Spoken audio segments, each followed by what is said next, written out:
la première partie de l'information selon les journaux. Bonjour du côté de Yaoundé. Bonjour Douala, bonjour à vous Patricia, bonjour également à vous Aimé. Heureux de vous retrouver ce matin de Somaï à Batoufam et naturellement de Yoville à Rocheville. Vous êtes tous les bienvenus, vous, millions de téléspectateurs du Cameroun et du monde entier. Vous tous qui êtes chargés faute d'informations, bienvenue donc à la revue de presse. C'est la première partie Made in Yaoundé à la une de Cameroun Tribune, édition de ce lundi. Cameroun Tribune est le quotidien camerounais à capitaux publics. Il y a cette initiative qui a été prise par l'archevêque Aimé de Douala, la capitale économique du Cameroun, et d'ailleurs en compagnie de certains hommes de Dieu. Il s'agit donc du cardinal Christian Toumi et les siens qui ont prévu pour les 29 et 30 août prochains la tenue d'une concertation à Boya dans le sud-ouest camerounais. Question de proposer les voies de sortie définitives de la crise sociopolitique que le Cameroun traverse, notamment en ces deux régions du nord-ouest et du sud-ouest camerounais. Sauf qu'il y a un certain nombre de préalables qui ont été formulés par le cardinal Christian Toumi, ce à quoi se pose le gouvernement camerounais, car il n'est pas question de laisser les Camerounais en proie, notamment aux affres des sécessionnistes et terroristes du côté du sud-ouest et du nord-ouest camerounais. Ce sont donc des préalables qui ont été jugés impossibles par le ministre Issa Chiroma Bakari de la communication. C'est là donc en réaction à ces préalables, disais-je tantôt, du cardinal Christian Toumi qui estime qu'il faut le cessez-le-feu, mais également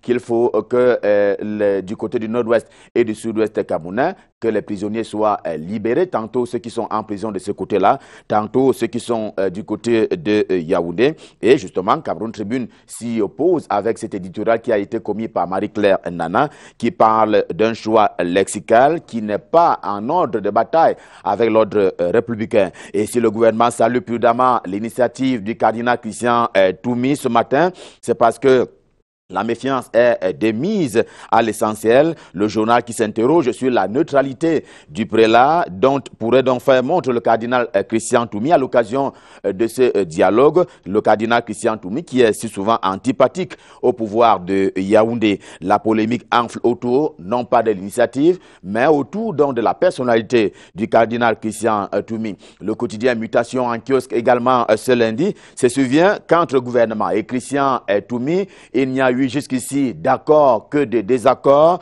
d'où donc le grand titre en rapport avec cet événement, à savoir le désaccord cardinal. Toumi et les autres religieux exigent le cessez-le-feu et même la libération des prisonniers, c'est à quoi s'oppose, disais-je tantôt, le gouvernement, car une telle chose laisserait des Camerounais par milliers, de dizaines et de centaines à la merci donc des affres terroristes, d'où donc la réaction du ministre Issa Chiroma Bakari de la communication. Et à propos des prisons, l'on apprend ce matin encore de mutation, qu'il y a eu évasion, notamment à la prison d'Endop.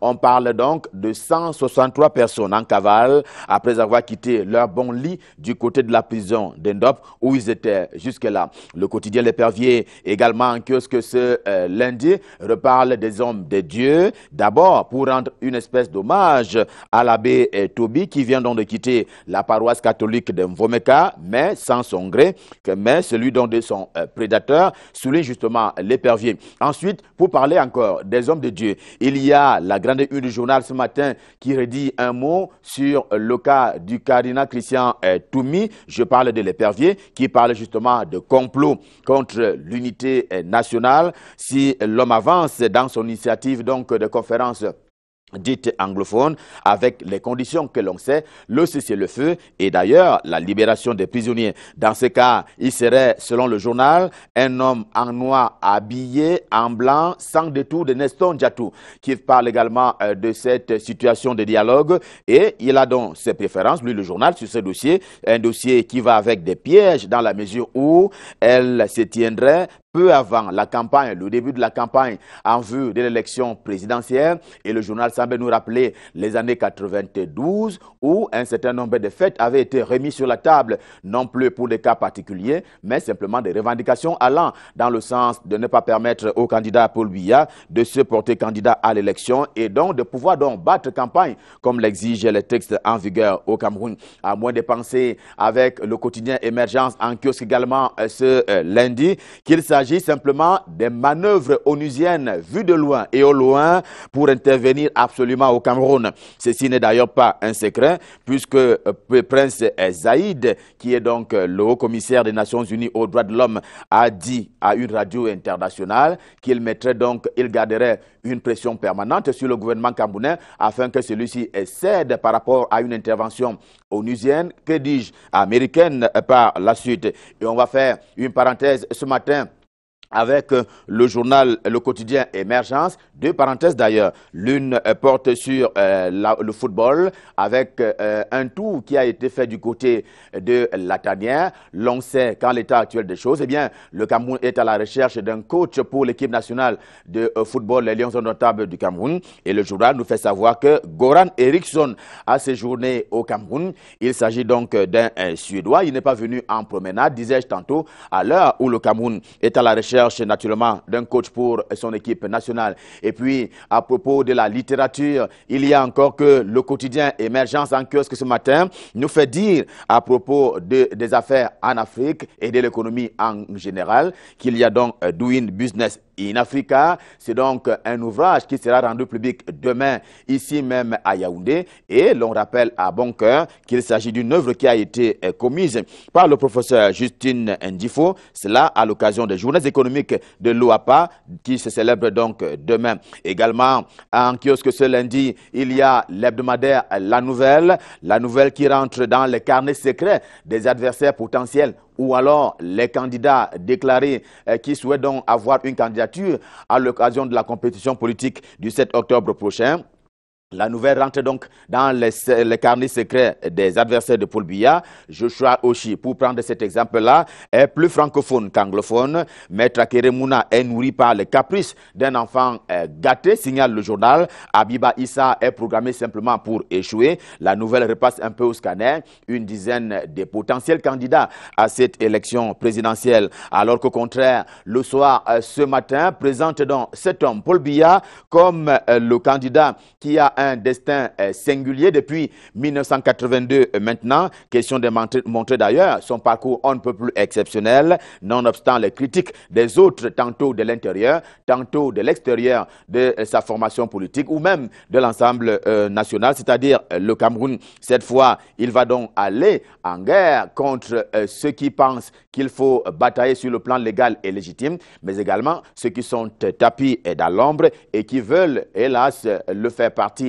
par un moyen ou par un autre. L'hebdomadaire Climat Social est également en kiosque ce matin. Il va d'ailleurs dans le même sens que le précédent journal qui reconnaît qu'on rend des fêtes, qui conforte donc en ceci que Paul Biya est le meilleur candidat à cette élection présidentielle. Il y a donc un choix désintéressé. Je souligne l'expression qui a été utilisé par le journal ce matin. Il y a donc ce choix désintéressé qui a été porté par un certain nombre d'opposants sur la personne de Paul Biya en tant que faisant donc partie de leur préférence pour compétir lors du 7 octobre prochain. Sauf que pour sa part, signale l'ONCAM Nouveau, également en kiosque ce matin, c'est un journal on ne peut plus régional. Il y a aussi des adversaires dans le propre camp présidentiel. C'est le cas d'ailleurs dans l'ONCAM, dont on sait qu'une commune est tombée très récemment entre les mains de l'opposition à cause des querelles de personnes. Apparemment, c'est réparti. Cette fois, c'est Titi Pierre qui fait donc la pluie et le beau temps. Hélas, contre le ministre, le professeur Narcisse Mwelekombi des Arts et de la Culture, contre lui et donc contre le Rassemblement démocratique du peuple camerounais. En tout cas, le journal attire l'attention sur ces querelles de personnes qui sont réparties de plus belle en termes de conclusion. Et dans la vie de nos cités, voici la grande une de l'hebdomadaire Repère en kiosque ce matin qui a repéré Isacam qui est au Cameroun, la société chargée donc de faire le nettoyage dans les centres urbains. Le journal s'offusque simplement de la manière dont sont gérées les ordures ménagères, notamment dans la ville de Yaoundé, soit selon lui une gestion à la petite semaine avec peu ou pas de bonheur et qu'au contraire donc on paye 40 milliards de francs CFA à l'entreprise ainsi citée. Sujet d'économie l'économie, également au cœur de Éco-Matin en kiosque ce matin. C'est un journal camerounais spécialisé en les questions économiques. Le journal qui rapporte en grande une que la Banque des États de l'Afrique centrale, la BEAC, vient de mettre en adjudication et avec succès un montant de 1885 milliards de francs CFA sur le marché de la sous-région. Donc, cela à la faveur donc des banques en difficulté, mais qui sont cependant solvables. Le financier d'Afrique a plutôt choisi de siéger du côté de Douala, la capitale économique du Cameroun. Question d'insister sur ce pari qui a été tenu par Fritz Ntonen. Il est le délégué du gouvernement auprès de la communauté urbaine de Douala et il vient de lever 5 des 10 milliards de francs CFA escomptés pour investir dans sa cité, la cité économique camerounaise de Douala. De la santé également au menu du quotidien L'Épervier, cette fois-là en mode spécial. Cette fois, il dresse un catalogue des hauts faits donc du ministre André Mamafouda de la santé publique. Ces hauts faits, ce sont 11 années d'innovation, d'action et avec passion pour la bonne santé de tous les Camerounais. C'est un dossier complet que l'Épervier vous recommande, même si l'œuvre n'est pas terminée. Et justement parce que l'œuvre n'est pas terminée, Éco-Santé également en kiosque ce lundi nous rappelle qu'il y a aujourd'hui au Cameroun environ 2 millions de personnes qui sont atteintes d'hépatite virale. Cause, transmission, symptômes et mesures de prévention. Voilà ce que propose Éco-Santé en santé. Et avec Éco-Santé, stop fin pour la revue de presse Made in Yaoundé, première édition de la semaine. On prend rendez-vous pour le deuxième rendez-vous dès demain, quand il sera à 7 h. D'ici à là, je vous souhaite de passer d'excellents moments, toujours en compagnie des programmes de Canal International. Je vous souhaite une bonne suite et une bonne fin de Canal Matin. C'est en compagnie de Patricia et naturellement Aimé. C'est à vous Douala. Merci, Gislain Pierre. D'ailleurs, excellente journée à vous. Nous sommes lundi. On espère que malgré les pluies, les embouteillages et autres, ceux qui ont la chance d'aller au travail vont pouvoir être à l'heure, même s'il y en a qui sont obligés d'attendre la revue de presse et même se prendre quelques demandes d'explication. Mais ça en vaut la peine parce que c'est l'info. On continue sur Canal Matin. Bah oui, et ça fait plaisir de rester à la page, de savoir ce qui se passe dans son pays. Si ça se trouve, on vous dira que la route n'est peut-être toujours pas réparée et que c'est pas la peine de sortir de chez vous. Donc, vous qui êtes restés connectés à l'instant, on continue avec la revue de presse et c'est du côté de Douala, comme l'a dit Monsieur Gislain Pierre Sono, qui passe donc le témoin à l'instant à Michael Tibikio qui nous a rejoint sur le plateau. Bonjour. Bonjour Patricia, bonjour Aimé. Bonjour Michael. Bonjour à Gislain Pierre et Sono qui viennent me précéder à Yaoundé. Et surtout bonjour à tous ceux qui nous regardent ce matin. Okay, let's start with the first information. The Stars, c'est le journal qui revient justement sur les faits, notamment élections et tout ce qui se passe du côté des régions anglophones. Effectivement, on commence avec The Star, ce journal d'expression anglaise qui nous parle de cette attaque des séparatistes à la Cameroon Development Corporation, la CDC.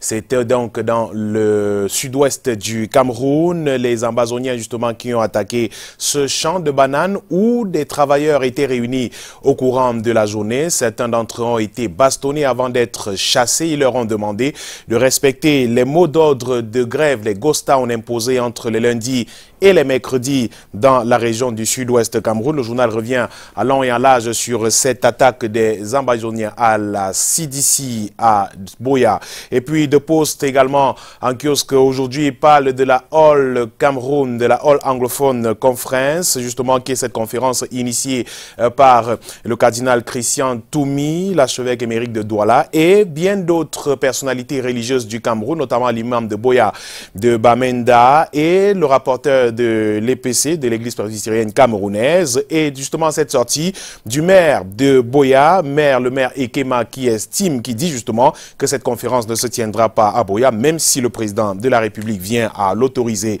Eden Newspaper également, qui ce jour reparle de cette conférence et donne la parole au docteur Simon Munzu, qui est donc le rapporteur de la conférence de l'église presbytérienne camerounaise plutôt, qui donne les raisons de la tenue de cette conférence générale anglophone qui devrait sortir les deux régions du nord-ouest et du sud-ouest du pays de la crise actuelle et l'effort camerounais qui revient en long et en large sur cette déclaration, la tenue même de cette conférence de déclaration et d'appel à cette conférence générale anglophone, l'effort camerounais qui revient et nous propose la déclaration entière de l'archevêque de Douala, le monseigneur cardinal Christian Toumi, et des 3 autres personnalités religieuses qui ont pris part et qui entendent organiser cette conférence générale anglophone dans les régions du nord-ouest et dans le sud-ouest précisément le 29 août prochain. Et le journal Mediafrique 24 de s'interroger: que peut le cardinal Christian Toumi? Cette conférence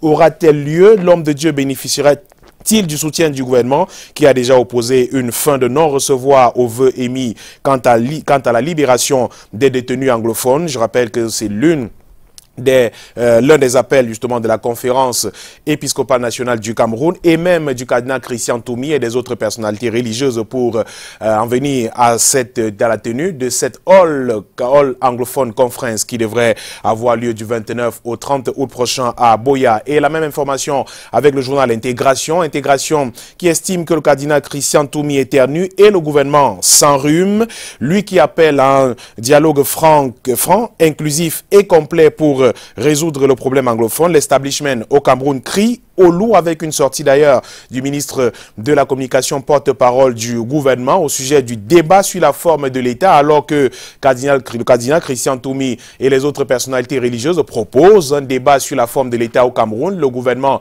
dit non, il n'est pas question de discuter de la forme de l'État au Cameroun, ce qui fait d'ailleurs dire au journal Intégration que cette conférence générale anglophone ne pourrait pas se tenir dans les 29 et 30 août prochains comme prévu à Boya. Et le journal L'Indépendant en parle également aujourd'hui. L'Indépendant qui parle des armes des ennemis de l'intérieur, les non-dits des rapports des organismes internationaux par exemple, sur la situation des droits de l'homme au Cameroun depuis quelque temps. Le journal qui est un peu recensé pour noter qu'après Amnesty, après International Crisis Group, Amnesty International, Human Rights Watch, l'ONU vient de rallonger la liste d'organismes internationaux qui pondent des rapports controversés sur la situation des droits de l'homme au Cameroun. Ces rapports qui n'ont pour unique objectif que de saper le moral des troupes au front, que d'accabler l'armée camerounaise et même le gouvernement cameroun au sujet du respect des droits de l'homme. Il n'en est absolument rien. Le journal Indépendant qui croit savoir que c'est une stratégie et une manœuvre justement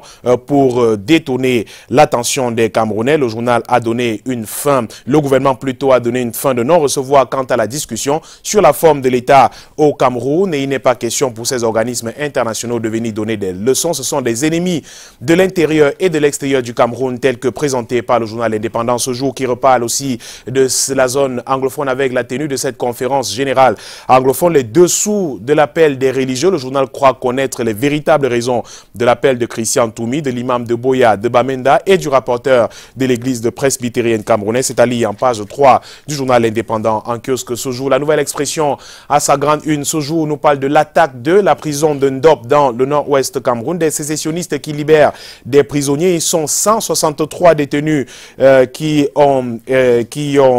se sont fait la belle justement le week-end dernier. 163 détenus qui ont, et d'ailleurs ces séparatistes qui ont mis le feu à cette institution carcérale en libérant ces nombreux détenus de la prison de Ndop dans le nord-ouest du Cameroun. Et le pied de une du journal La Nouvelle Expression nous parle de politique et de la présidentielle 2018 et des résolutions du comité exécutif national du Social Democratic Front, le NEC, qui s'est tenu donc il y a quelques jours. Le SDF qui croit déceler des tentatives de fraude ou alors des faits qui préparent une fraude massive à la prochaine élection présidentielle au Cameroun. Ce sont des propos tenus au terme du comité exécutif national du SDF. Au nombre des bureaux de vote publiés par l'antenne Elections Cameroun de Yaoundé Premier, par exemple, le journal note avec le SDF que pour la première fois un bureau de vote est installé à la présidence de la République, alors que l'on sait que le président Paul Biya a l'habitude de voter à l'école publique de Bastos. Les dirigeants du SDF sont également ulcérés par ces bureaux de vote qui sont logés dans les commissariats centraux, les états-majors des armées et autres casernes militaires, des lieux où les civils, écrit le journal, fussent-ils des sénats, des scrutateurs, des formations politiques, et l'opposition n'auront que les yeux pour constater toutes sortes de manœuvres au détriment de leurs candidats. Un appel donc du SDF qui dénonce les premières manœuvres de fraude de l'élection présidentielle 2018, à lire au pied de une du quotidien La Nouvelle Expression en kiosque ce jour, et de politique encore à la une du journal L'Œil du Sahel qui nous parle plutôt de manœuvres au sein du Rassemblement démocratique du peuple camerounais, et Laurent Esso qui lorgnerait le secrétariat général du Rassemblement démocratique du peuple camerounais. Le journal s'appuie sur ce qu'il appelle une campagne médiatique orchestrée depuis quelques jours contre Jean Kuete, l'actuel secrétaire général du Rassemblement démocratique du peuple camerounais, et les observateurs de la scène politique qui voient la main du ministre de la Justice, derrière cette campagne médiatique ou dit contre Jean Kuete, l'actuel secrétaire général du Rassemblement démocratique du peuple camerounais. Le journal qui nous parle également de faits macabres à Ina, dans l'extrême nord du Cameroun. Une attaque d'hommes armés fait 4 morts et 2 blessés à Madja précisément. Également dans la Damawa, où au moins 4 personnes ont été prises en otage dans la localité de Marta dans la Damawa du Cameroun.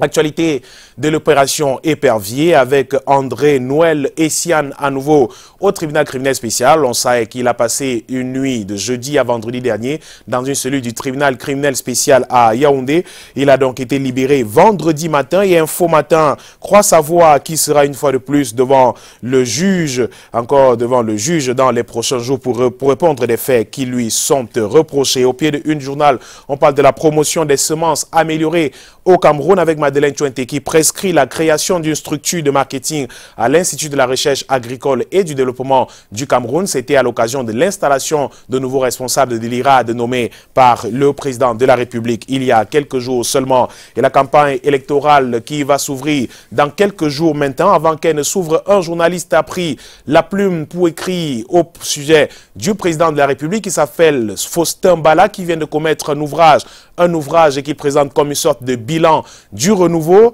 La dédicace du livre intitulé 2018 Renouveler la confiance à Paul Biya a eu lieu, on se souvient, à quelques jours à l'hôtel Hilton à Yaoundé, préfacé par Sa Majesté Parfait Godokwan. L'ouvrage intitulé Renouveler la confiance à Paul Biya est un essai politique de 303 pages qui met en valeur les réalisations de l'homme du renouveau depuis son accession au pouvoir. Le livre paru aux éditions Robacom s'est rédigé en 2 langues, dont 156 pages en français et 147 pages en anglais. Chaque version comporte 10 chapitres subdivisés en 3 parties. C'est en somme un recueil d'arguments qui font du président sortant le meilleur candidat à la présidentielle du 7 octobre 2018 d'après l'auteur et son préfacier, Sa Majesté Parfait Godokwan, un journal donc qui est à retrouver déjà dans les librairies camerounaises. Le Kalara, en kiosque nous parle du Conseil constitutionnel et de Jean Fouman Akam qui viole encore les incompatibilités après l'apparition de son nom dans une motion de soutien appelant à la candidature de Paul Biya à la présidentielle. Le sage d'un condol a présidé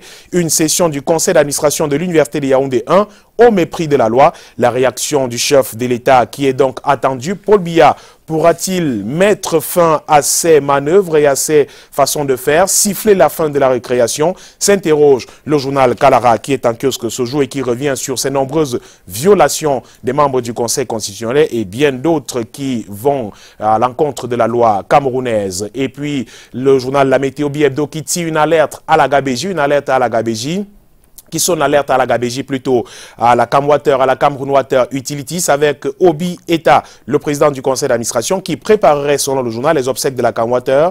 L'inamovible président du conseil d'administration s'illustre par une boulimie financière sans précédent en dévastant les caisses de la société, écrit La Météo Bi-Hebdo en kiosque ce jour, qui nous parle à son pied de une de la recherche d'un entraîneur pour les Lions indomptables du Cameroun, Steven Goran Eriksson, qui n'a pas paraphé le contrat finalement qui est parti du Cameroun. Le Suédois de 70 ans, arrivé au Cameroun jeudi dernier, n'a pas trouvé un terrain d'entente avec la fédération car le point de discorde serait donc son salaire qui était donc très élevé selon les autorités camerounaises.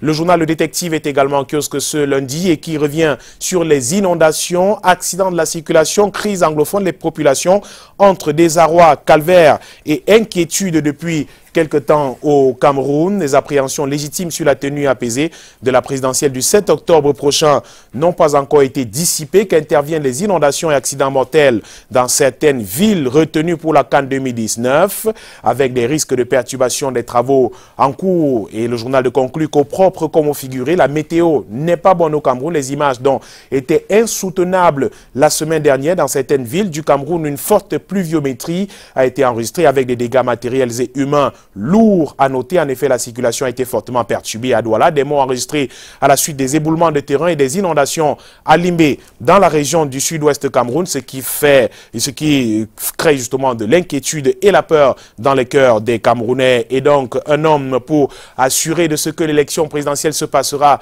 dans de très bonnes conditions dans notre pays. Ce sont les ressortissants du Grand Ouest dans le Mungo qui entendent se mobiliser d'ailleurs massivement en vue de la victoire éclatante du champion désigné du RDPC à l'élection présidentielle du 7 octobre prochain. Présidé par Louis-Henri Gancha. Cette association des ressortissants de l'ouest du Mungo se sont réunis pour apporter le soutien indéfectible au président Paul Biya pour la prochaine élection présidentielle. Des collectes de fonds ont eu lieu, sont déjà en cours justement pour apporter de l'argent et devant aider à la campagne électorale du candidat du Rassemblement démocratique du peuple camerounais. Le pied de une du journal revient sur les recommandations de Jacqueline Koung Abisike au nouveau secrétaire général du ministère du domaine, du cadastre et des affaires foncières, installé dans ses nouvelles fonctions le 27 juillet dernier. Madame le ministre des domaines, du cadastre et des affaires foncières a notamment demandé à Dodo Ndoké Gabriel de mettre à profit ses aptitudes managériales pour galvaniser davantage les ressources humaines désormais placées sous sa coordination pour la célérité accrue dans le traitement des dossiers pour une amélioration des résultats et du rendement des services afin de renforcer les performances de ce département ministériel. Terminons cette revue de presse avec cette mise au point qui vient de Bafoussam au sujet de la construction d'une route qui devra desservir pour la CAN 2019. Cette route qui faisait l'objet depuis quelques jours de discussions dans la région de l'Ouest Cameroun et l'entreprise Roudaf qui met fin aux spéculations enregistrées depuis quelque temps, des spéculations qui accusaient le délégué du gouvernement auprès de la communauté urbaine de Bafoussam. Et donc, le 19 juillet dernier, plusieurs personnes et passants qui ont appris la destruction de ce mur de la BICEC situé à l'avenue Wanko Samuel à Bafoussam se sont déportés sur le site pour voir les travaux. À la veille, plusieurs personnes avaient parié que ce mur ne serait jamais détruit au regard du poste d'un homme dans les réseaux sociaux qui avait accusé Emmanuel Zete, délégué du gouvernement auprès de la communauté urbaine de Bafoussam, pour avoir complété avec l'établissement bancaire pour rétrécir la route à ce niveau. Et donc, le 19 juillet dernier, l'entreprise Roudaf qui est descendue sur les lieux a donc fait détruire ce mur, donnant donc un cinglant démenti à ces personnes qui, dans les réseaux sociaux, accusaient le délégué du gouvernement d'avoir fait rétrécir la route de façon intentionnelle pour s'approprier de l'argent, ce qui a donc cloué le bec à toutes ces personnes et met fin à toute cette spéculation et accusation contre le délégué du gouvernement auprès de la communauté urbaine de Bafoussam. Et c'est avec cette information que nous mettons un terme à cette deuxième partie de la revue de presse de lundi. À Douala, Patricia et Aimé. Merci Michael d'être venu et surtout revenez demain, ne vous privez pas. Ah oui, nous serons là avec le même plaisir, s'il plaît à Dieu.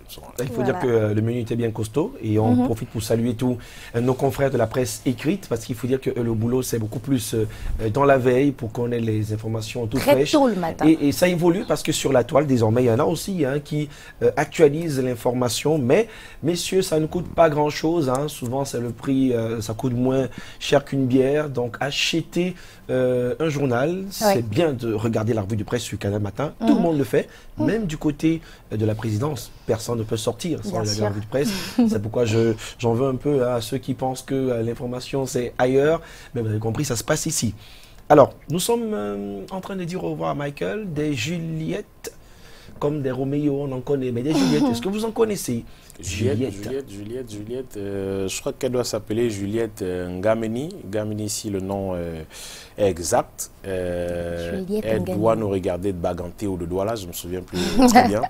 Donc, je lui dis bonjour. Bonjour tout simplement. Des Roméo, vous avez dit? Non, des Juliette. Juliette, oui, comme derrière Roméo, toutes les Juliettes se cache Roméo. Alors, Juliette, c'est la seule Juliette qui me vient en tête et je dis bonjour à toutes les Juliettes. Voilà, allez, merci encore Patricia. On a encore du menu à partager. Oui. On aura le regard sur l'actualité, mais pourquoi pas la partie internationale, sauf si vous avez un petit cadeau. Le temps des cadeaux, moi, je n'étais pas là. C'est compliqué. Hein. Eh bien, la loi n'est pas rétroactive. Dis-moi si j'aurais pu éviter de dire ça comme ça. Bah non, les cadeaux reviendront certainement. On peut compter sur la charité et les bonnes choses de la vie, quoi. Alors, les bonnes choses, c'est tout de suite, vous ne bougez pas. Page internationale, c'est l'information qui est en continu. On aura aussi les éphémérides. Et peut-être, hein, préparez-vous, parce que la journée mondiale célébrée ce jour.